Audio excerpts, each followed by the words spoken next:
নমস্কার, কেমন আছেন আপনারা সবাই? আশা করছি আপনারা সকলে খুব ভালো আছেন এবং সুস্থ আছেন। একটু আড্ডার আরও একটি নতুন ব্লগে আপনাদের জানাই অনেক অনেক স্বাগত। বেশ কয়েকদিন যাবৎ কোনো ব্লগ আপলোড করতে পারিনি।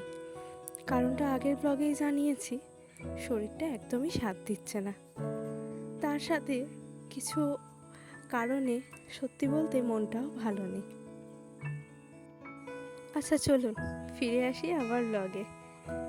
ভালো লাগা খারাপ লাগা তো নিয়েই জীবন, সেসব কথা না হয় আবার আরও একদিন বলবো। এখন যা পরিস্থিতি, সেই ধরুন আষাঢ় মাসের 1 তারিখ থেকে এই যা বৃষ্টি শুরু হয়েছে, এই বৃষ্টি তো থামার নামগন্ধ টুকু নেই।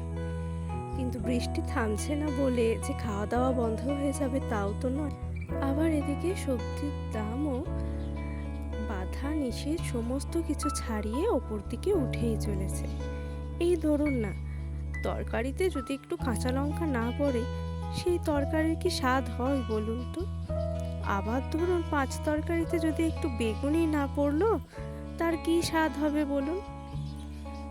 তো কি আর করা যাবে, আপাতত অল্প স্বল্প দিয়েই কাজ চালানো হচ্ছে। আজ কি বার সেটা আমার মনে নেই, কারণ অনেক দিন আগেই আমার এই ভিডিওগুলো শ্যুট করা আছে।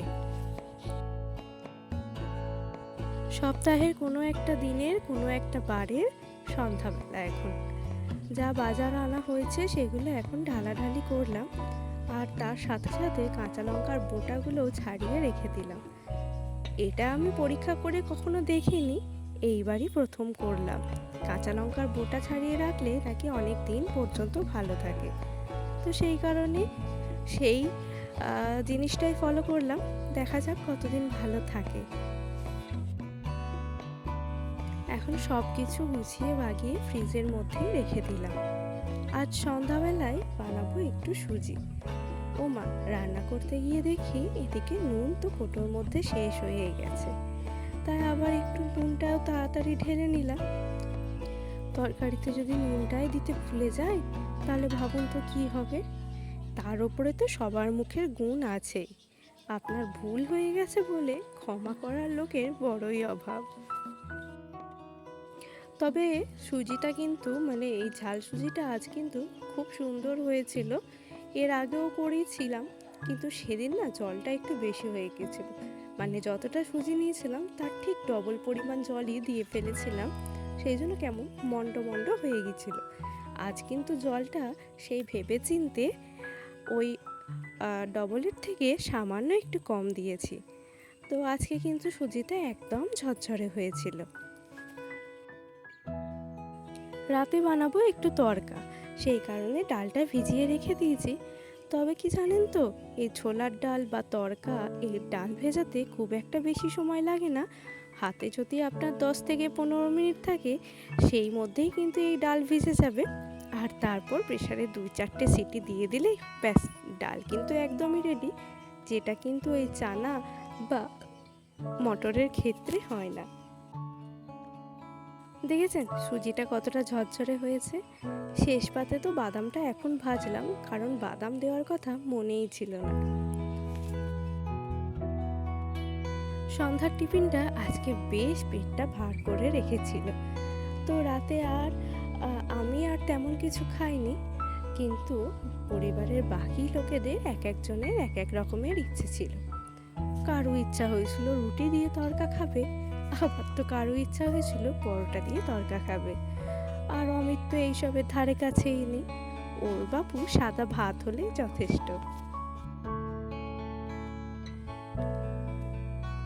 অবস্থা দেখুন, কি কাণ্ড না কি কাণ্ড, জানি না কি হয়েছে, হঠাৎ দেখে এমন করছে। মাঝে মাঝে ভাবি এর মাথা ঠিক আছে তো। যাই হোক, খাওয়া দাওয়ার পর মোটামুটি আপনার কিছু না কিছু খুঁত একটা ঠিক বেরিয়ে যাবে। কারো সন্ধ্যাবেলা খাওয়া দাওয়ার পর্ব তো শেষ হলো। খাওয়া দাওয়ার পর্ব শেষ হওয়া মানে সব কিছু মানিয়ে গুছিয়ে চলছি আপাতত ঠিক তালেই।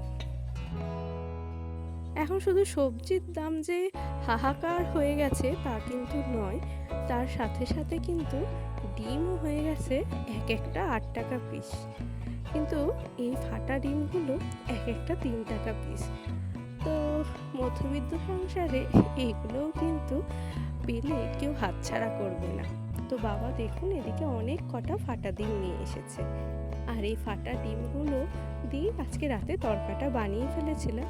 আরে না না, এতগুলো ডিম একসাথে দিইনি, একসাথে দিয়েছিলাম ওই 2টো ডিম, আর তার সাথে অমিতের ভাত খাওয়ার জন্য ওকে অমলেট করে দিয়েছিলাম আরও একটা ডিম দিয়ে।